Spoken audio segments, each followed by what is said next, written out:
Gallipoli Academy. First of all, I want to share my personal feelings, personal experience with the Gallipoli Academy. And first of all, I seek your kind permission to speak in Telugu, my mother tongue. Sorry, Pravina ma'am, especially. Okay. Sir, first of all, Gallipoli చేయించాలి క్లాట్లో చేయించాలనుకున్నప్పుడు such lot of colleges ఇంటర్నెట్లో కానీ అయితే స్వయంగా వెళ్ళి కానీ చివరికి ఎవరో చెప్పారు మా ఫ్రెండ్ ఒక గ్యానిబుల్ అనే ఒక కాలేజ్ ఉంది, ఆ కాలేజీలో అయితే కొంచెం సీట్లు వస్తున్నాయంట అని చెప్పేసి సరే చూద్దామన్నట్టుగా అంత యూట్యూబ్లో అదో సెర్చ్ చేస్తే నరేష్ సార్ యొక్క స్పీచెస్ కొన్ని చూశాను. సరే పర్లేదు చూద్దాం అనుకుని కాలేజ్ దగ్గరికి వచ్చాను. వస్తే ఈ బిల్డింగ్ కాదు, ఫస్ట్ మేము చూడడం అక్కడ అటువైపు ఉంది. ఇంత చిన్న బిల్డింగ్ లో ఏం చెప్తారేమో అనేసి కొంచెం భయం వేసింది. సరే చూద్దాం అనేసి అంటే మా ఫ్రెండ్ అయితే చూసి పారిపోయాడు.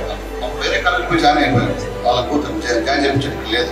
సరే మరి నెక్స్ట్ ఏమి ఏంటి కదంటే నాకు ఫస్ట్ నచ్చినది కాలేజ్ ఏమంటే వీళ్ళు కాలేజ్ స్ట్రైట్ గా తీసుకోరు, ఒక ఎంట్రన్స్ పెడతారు.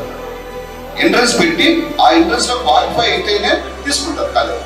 ఇదేదో బాగున్నట్టుంది, ఎవరు వస్తే వాళ్ళందరూ చేయించుకోకుండా ఫస్ట్ ఒక ఆపర్చునిటీ టెస్ట్ చేసి తీసుకుంటున్నారంటే మా అమ్మాయి క్వాలిఫై అయింది. మా ర్యాంక్ కార్డ్ చేరిపోయే కాలేజ్ ఫస్ట్ కాలేజ్ కానీ నాకు ఎందుకు కానీ గ్యాని విల్లినా గ్యాని వల్లి అని అనిపించింది. గ్యాని అంటే లోయ, ఈ చెంబల్లో ఇలాగే గ్యాని కాలేజ్ అనుకున్నా. సరే ఎనీహౌ ఏదో ఒకటి చేరిపోయింది. కాలేజ్ చదువుతా ఉంది. ఫస్ట్ ఇయర్ అయిపోయింది, ఆల్మోస్ట్ ఎండింగ్ వచ్చింది. ఓ రోజు వచ్చాను కాలేజ్ దగ్గర.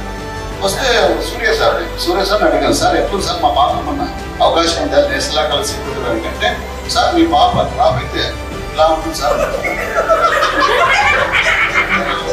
కొంచెం భయం వేసింది నాకు. సరే అనేసి వెంకటేష్ సార్ కలిసాను.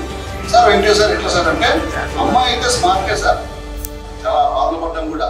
ఎందుకరా ఈరోజు అనిపించింది నాకు ఇటువంటి కూతురు 4 గంటలు. Thank you, sir. Thank you for coming. You did very well presenting subject people. Thank you.